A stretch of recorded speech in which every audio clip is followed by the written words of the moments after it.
Watch Dr. Drew's new show at 9 on HLN. Weeknights on HLN.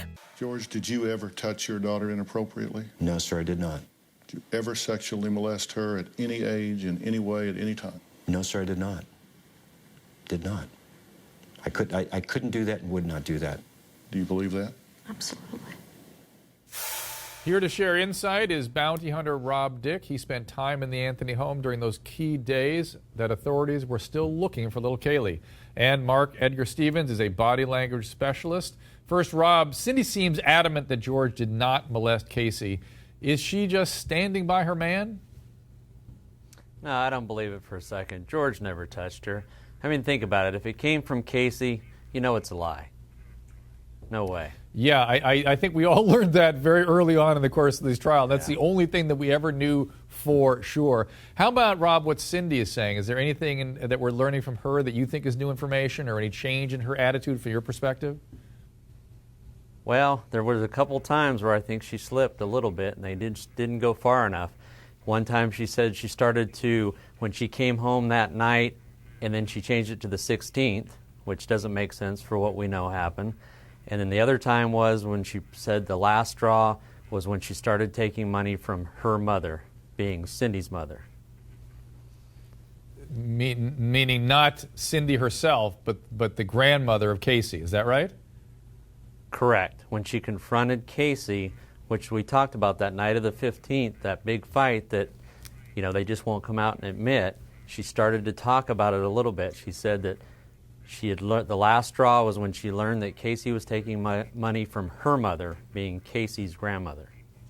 And Rob, what is it you think that she needs to say or meant to say?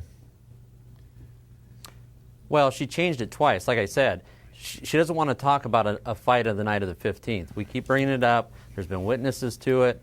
Everybody won't talk about it. They talk about the incident happening the day of the 16th. 2 times, Cindy slipped.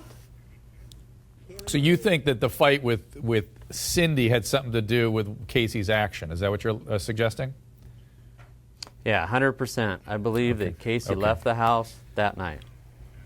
Okay. Now, Mark, let's take another look at Cindy as she reacts to Phil's molestation question. She seems to lose eye contact during the questioning. There she is. Now he's asking. She's looking at George. He asks the question, and she has trouble even looking at George during that.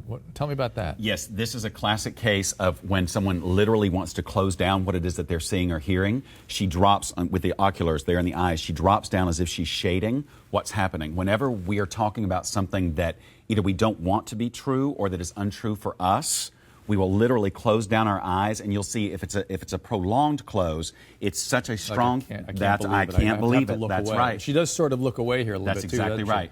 What is consistent in Cindy's body language in terms of every time she hears something she doesn't want is she does deflective body language. She literally looks away and she'll tilt her head away as if deflecting a physical blow. So like she's moving away, turning away. And I noticed also, you and I talked a little bit about this, that she's showing a good deal more contempt, not just towards George. It seems to kind of get spread around. Yes. She doesn't like the whole topic anymore. What's happened so much is that Cindy is hearing so much that she doesn't want to hear, and she's so invested in the idea of Casey being innocent, being okay, that she is literally deflecting everything around her that she's hearing as if none of it's real. But the thing is, with self-deception, it's not so conscious as much as she's literally trying to deflect everything that's going on. So her body is deflecting it, her mind doesn't even get the reception of what she's hearing. That's right.